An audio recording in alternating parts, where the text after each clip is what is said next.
Welcome, fans and foes, viewers and haters. I'm your cinema simpleton because these days, even Hollywood can't fool an idiot. Some of you may or may not know that I'm a Christian, which probably attributes to the reason I hold back a lot of the time from cussing into my microphone. No matter how much a monkey fighting movie deserves it. But here's something I bet you'd never expect to hear from me or any other believer. I think most Christian films are boring. I'm all for trying to spread a message for people to understand in various mediums, whether it's books, movies, television, whatever. But almost every Christian movie I see, over and over again, repeats the same, repetitive, brain-slapping moral that I'm sick of being jammed down my throat. Hey, you! Read the Bible! The reason the Christian film industry is laughed off is because their movies make their message so forceful. Movie messages are about subtlety.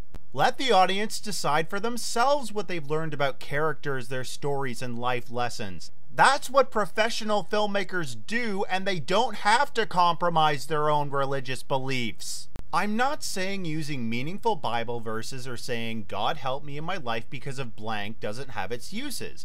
But I'm saying, if that's all your movie is full of, then you don't have a movie message. You have an hour-and-a-half long sermon that people could go to church for free for.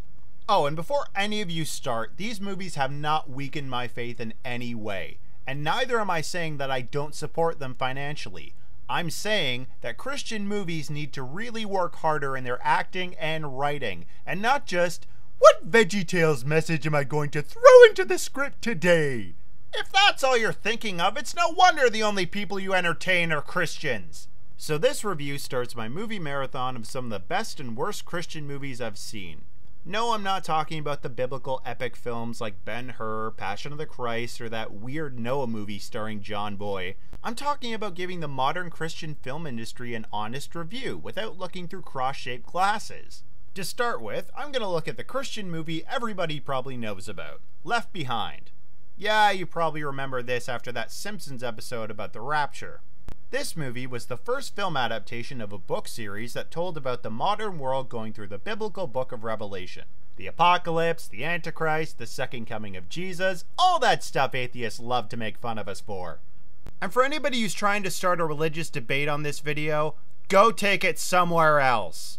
I'm only saying this because I see thousands of these cyberbullying comments from both sides of the argument all over YouTube, from everything to people's religious testimonies to Skillet music videos. And this is not a religious debate video. It's a frickin' movie review! But back to Left Behind, the movie. This film got the majority of its attention from a bigger production than the normal Christian film and its marketing decision to be sold on home release before it was put on the big screen. And included in the DVD and VHS copies was a free ticket to go and see the movie when it was shown in theaters.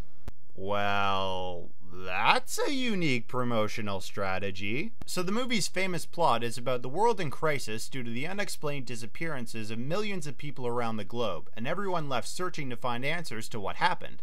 Journalist Buck Williams, played by Kirk Cameron, is after the truth, and on the way discovers murder, political conspiracy, and faith in God.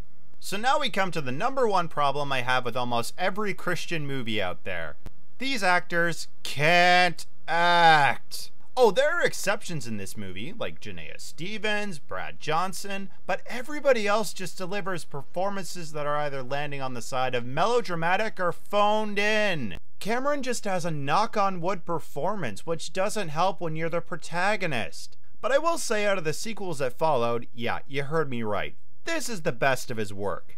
Now, before I continue socking this movie in the gut, let me name its most applause-worthy factors. The direction is solid, giving you a big scale and a lot of intrigue and investment into what's really happening to everybody around the world. When the people have disappeared, it's no wonder you're freaked out with the way they crafted these scenes. And there's a very nice orchestral score woven into the script, but the Christian pop music just really kills the mood fast when you're going for something dramatic.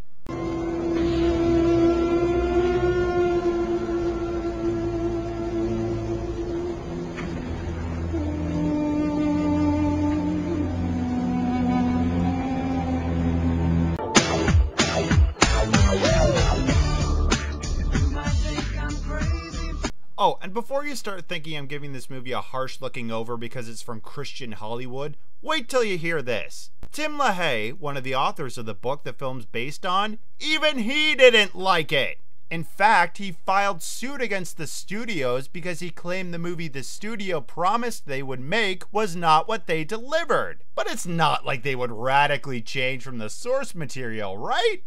In my honest opinion, Left Behind the movie isn't that terrible of a film. Considering what they showed, they worked well within the restrictions of a limited budget, but they delivered a story with hollow character development. Compared to the two sequels that followed though, this is the one worth your time. My rating for Left Behind the movie is a 2.5 out of 5. Believe me, for the Christian movies I've got lined up to review for you, you ain't seen the crap yet.